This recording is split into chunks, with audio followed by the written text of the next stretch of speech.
এরকম একটা মাছের ঝোলের রেসিপি দেখতে হলে ভিডিওটা প্রথম থেকে শেষ পর্যন্ত অবশ্যই দেখবে, স্কিপ করবে না। তো চলুন এবার রেসিপিটা শুরু করা যাক।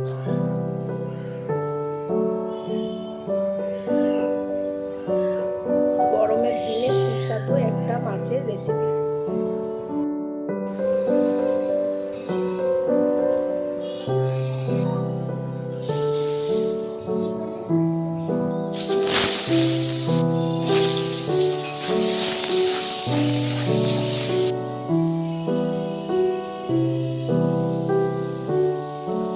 আজকে আমি বানাবো বাটা মাছ দিয়ে আলু বেগুনের পাতলা ঝোল। এই গরমে স্বাস্থ্যের পক্ষে খুবই ভালো।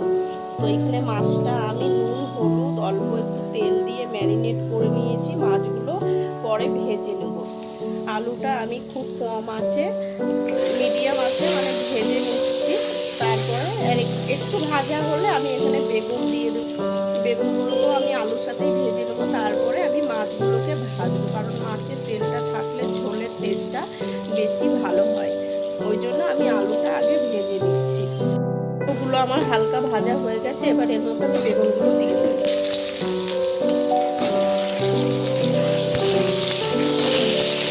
বেগুনগুলোকে আমি খুব একটা ভাজবো না, হালকা কুক হয়ে গেলে আমি বেগুনগুলোকে নামিয়ে নেব। এখানে নিয়েছি আমি 6টা পাকা লঙ্কা আর একটা টমেটো নিয়েছি বড় সাইজের। এটা পেস্ট করে নেবো। আজকে মশলাতে আমি পেঁয়াজ ইউজ করব না। আলু বেগুনটা আমার ভাজা হয়ে গেছে, পুরোপুরি সেদ্ধ হয়নি, হাফ সেদ্ধ হয়েছে। এবার আমি এটা নামিয়ে নেব। আলু বেগুন তুলে কড়াইয়ে আবার তেল দিয়ে দিয়েছি। তেলটা গরম হয়ে গেছে। এবার আমি একটা করে মাছ ছেড়ে দেবো।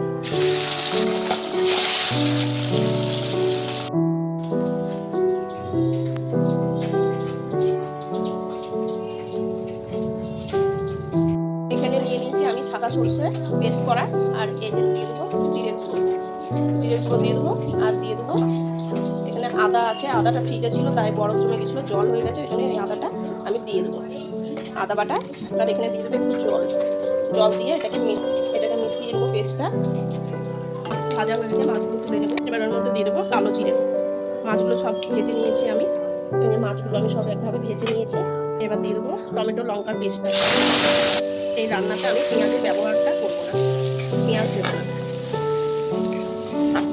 টমেটোটা আমার ভালো করে ভাজা হয়েছে। এবার দিয়ে দেবো এর মধ্যে হলুদ গুঁড়ো, কালারের জন্য লঙ্কার গুঁড়ো। ভালো করে এটা মিশিয়ে দেবো। পেস্টটা বানিয়েছিলাম সেই পেস্টটা দিয়ে দেবো। এবার ওর মধ্যে দিয়ে দেবো স্বাদ মতো লবণ। মশলাটা ভালো করে কষানো হয়ে গেছে। এবার আমি ভেজে রাখা আলুগুলো দিয়ে কিছুক্ষণ কষিয়ে নেবো। কষিয়ে নিয়েছি। এবার বেগুনটা দিয়ে দেবো। বেগুনটা দিয়ে একটু নেড়ে নেবো। এবার দিয়ে দেবো মাপ মতো তো জল দিয়ে দিয়েছি। এবার এটাকে কিছুক্ষণ আমি ফুটতে দেবো। ঝোলটা খুব ভালো করে ফুটে গেছে, আলুগুলো সেদ্ধ হয়ে গেছে বেশ। তো আমি এবার ভাজা মাছগুলো এর মধ্যে দিয়ে দেবো। এটা কিছুক্ষণ ফুটবে, তারপরে নামিয়ে নেবো। আমাদের মাছের ঝোল রেডি। এবার নামিয়ে নেবো। পুরোপুরি আলু বেগুন দিয়ে মাছের ঝোল রেডি। এবার যদি এই ভিডিওটা ভালো লাগে অবশ্যই একটা লাইক করবেন। ফেসবুক থেকে দেখলে পেজটাকে ফলো করে দেবেন, আর ইউটিউব থেকে দেখলে চ্যানেলটাকে সাবস্ক্রাইব করে দিবেন। ভালো লাগলে অবশ্যই একটা লাইক করবেন। আর আবার দেখা হচ্ছে পরের একটা ভিডিওতে, পরের একটা রেসিপিতে। ততক্ষণ ভালো থাকবেন।